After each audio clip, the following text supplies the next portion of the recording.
Hello everyone, this is Neeraj Srivastava and you are watching English Guider, a channel for English grammar, and today's topic is subject and predicate. तो देखते हैं subject and predicate.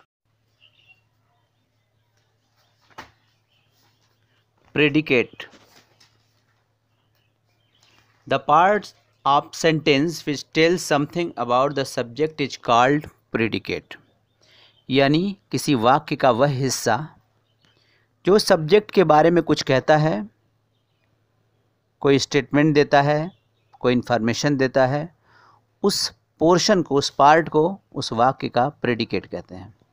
तो इस तरह से वाक्य के दो पार्ट्स होते हैं, सब्जेक्ट और प्रेडिकेट। यानी सब्जेक्ट वह होता है जिसके बारे में किसी वाक्य में कुछ कहा गया है, और प्रेडिकेट वह होता है जो सब्जेक्ट के बारे में कुछ कहता है। एग्जाम्पल देखते हैं। चिल्ड्रेन प्ले, किसके बारे में बात की जा रही है? यहाँ पे चिल्ड्रेन के बारे में बात की जा रही है, तो चिल्ड्रेन सब्जेक्ट हो गया। क्या बात की जा रही है? प्ले, तो प्ले प्रेडिकेट हो गया। अब प्रेडिकेट के कौन कौन से पार्ट्स होते हैं? तो सब्जेक्ट के अलावा जो भी पार्ट होता है वो प्रेडिकेट होता है, और उसमें वर्ब, ऑब्जेक्ट, कंप्लीमेंट और अदर वर्ड्स हो सकते हैं। वर्ब किसे कहते हैं? कर्ता के द्वारा किसी काम का करना या होना वर्ब कहलाता है, क्रिया कहलाती है। वर्ब दो तरह के होते हैं, हेल्पिंग वर्ब और मेन वर्ब। हेल्पिंग वर्ब में is, am, are, was, were, has, have, had, can, could, ये सारे के सारे हेल्पिंग वर्ब में आते हैं। मेन वर्ब में जो मुख्य कार्य है, जैसे हम सोते हैं तो स्लीप मेन वर्ब हो गया, खेलना यानी प्ले मेन वर्ब हो गया, ईट, ड्रिंक, रन, जंप, ये सारे मेन वर्ब की कैटेगरीज में आते हैं। ऑब्जेक्ट, ऑब्जेक्ट कर्ता के द्वारा किए गए कार्य का प्रभाव जिस नाउन, प्रोनाउन अथवा नाउन फ्रेज पर पड़ता है उसे उस वाक्य का ऑब्जेक्ट कहते हैं।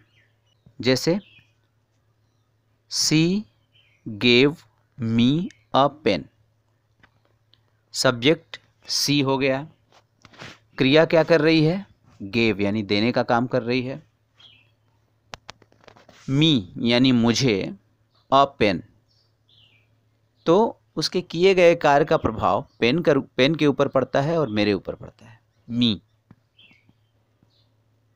तो यहाँ पे दो ऑब्जेक्ट हो जाएंगे, मी और अ पेन। अब ऑब्जेक्ट भी दो तरह के होते हैं, होते तो तीन तरह के होते हैं, लेकिन यहाँ पे मैं दो का एग्जांपल दे रहा हूँ। एक होता है डायरेक्ट ऑब्जेक्ट और दूसरा होता है इनडायरेक्ट ऑब्जेक्ट। कर्ता के द्वारा किए गए कार्य का डायरेक्ट प्रभाव जिस पर पड़ता है, जिस नाउन, प्रोनाउन या नाउन फ्रेज पर पड़ता है, उसे हम डायरेक्ट ऑब्जेक्ट कहते हैं। और इनडायरेक्ट ऑब्जेक्ट वह होता है जो उसके द्वारा किए गए कार्य का बेनिफिशियरी होता है, यानी उसको बेनिफिट मिलता है। अब सी गेव मी अ पेन में मी, पेन, उसके पेन देने से किसको फायदा हो रहा है, किसको बेनिफिट हो रहा है? मी यानी मुझे। तो मी बेनिफिशियरी है इसका, इसलिए यह इनडायरेक्ट ऑब्जेक्ट है। और उसके द्वारा किए गए कार्य का प्रभाव पेन के ऊपर पड़ता है, यानी पेन को दिया जा रहा है, पेन इधर से उधर हस्तांतरित हो रहा है, तो पेन हो गया डायरेक्ट ऑब्जेक्ट। दूसरा एग्जाम्पल लेते हैं। Father told us a story in the evening, subject father है, उनके द्वारा किया गया कार्य टेल, स्टोरी टेलिंग, तो टोल्ड यहाँ पे वर्ब हो गया, अस अ स्टोरी, फादर काम क्या कर रहे हैं? स्टोरी टेलिंग का, यानी प्रभाव किसके ऊपर डायरेक्ट पड़ रहा है? स्टोरी, स्टोरी कही जा रही है, तो स्टोरी डायरेक्ट ऑब्जेक्ट हो गया क्योंकि डायरेक्ट प्रभाव पड़ रहा है। और बेनिफिशियरी कौन है? उसको बेनिफिट में कौन ले रहा है, यानी स्टोरी सुन कौन रहा है? उस स्टोरी सुनने से बेनिफिट किसको हो रहा है? अस। तो अस इनडायरेक्ट ऑब्जेक्ट है। और समय इन द इवनिंग, शाम को, तो ये इन द इवनिंग कम्प्लीमेंट के रूप में आएगा। Father told us a story in the evening में अस इनडायरेक्ट ऑब्जेक्ट क्योंकि यह बेनिफिशियरी है, और अ स्टोरी डायरेक्ट ऑब्जेक्ट है। कुछ एग्जांपल्स और ले। His father sent him a letter. His father subject है, इनके द्वारा भेजने का काम किया जा रहा है, सेंट वर्ब हो गया।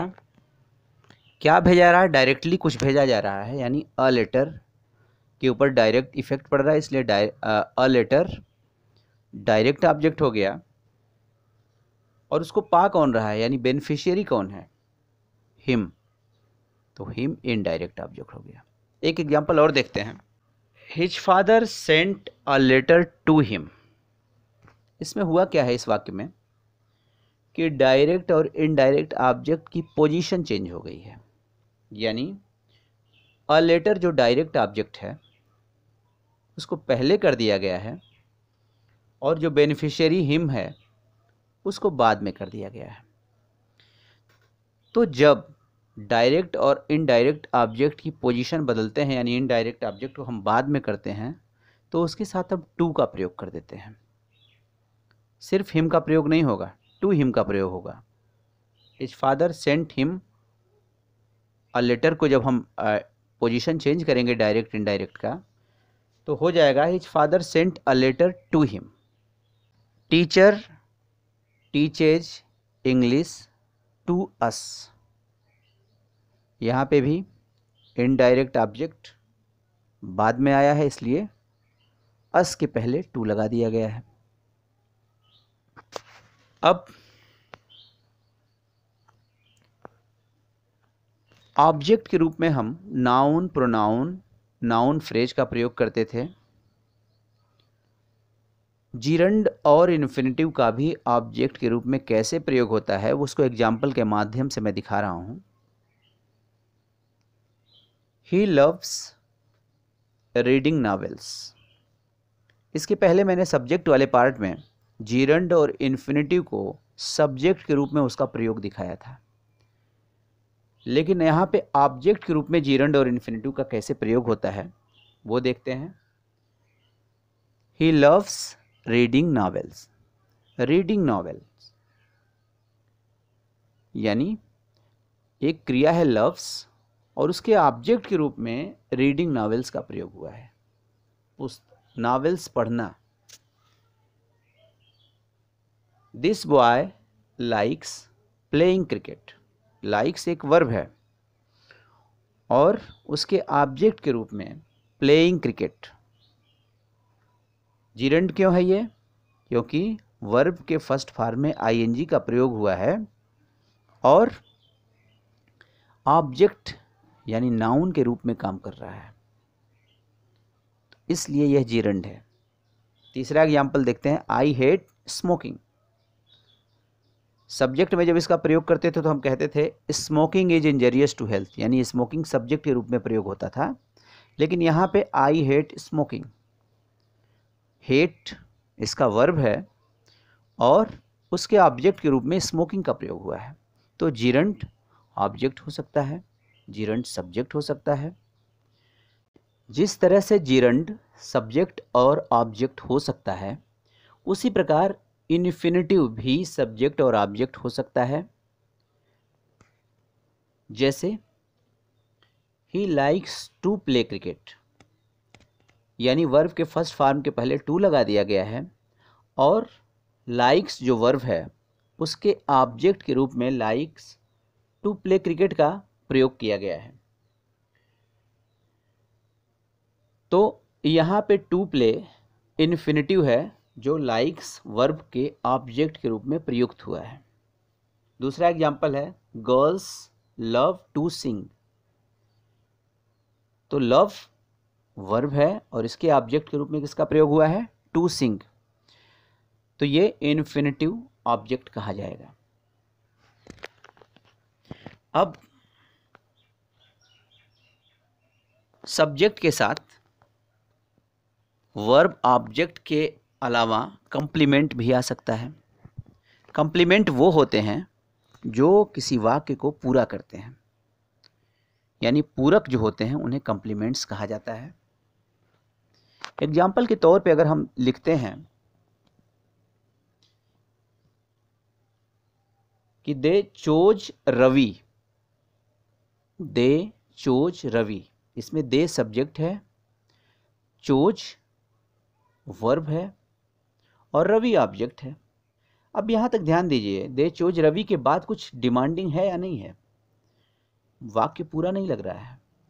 क्या उन्होंने रवि को क्या चुना? एक क्वेश्चन अनुत्तरित रह जाता है। उसको पूरा करने के लिए हम कंप्लीमेंट का प्रयोग करते हैं।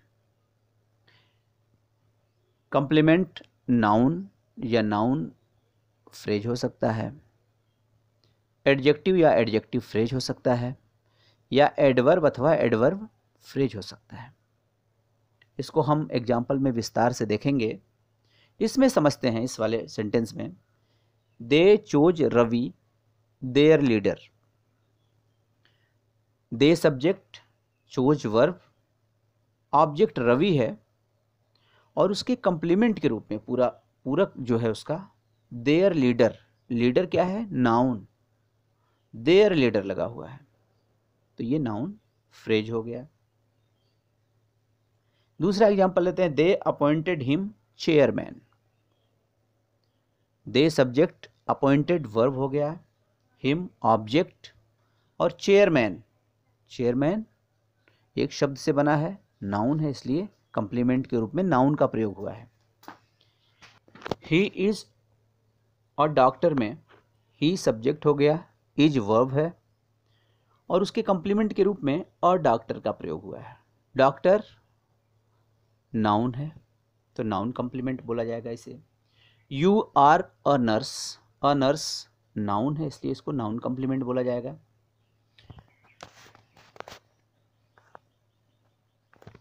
एडजेक्टिव एंड एडजेक्टिव कंप्लीमेंट के बारे में जानते हैं। He keeps his clothes clean. Subject he, verb keeps, object his clothes clean. Clean means साफ सुथरा।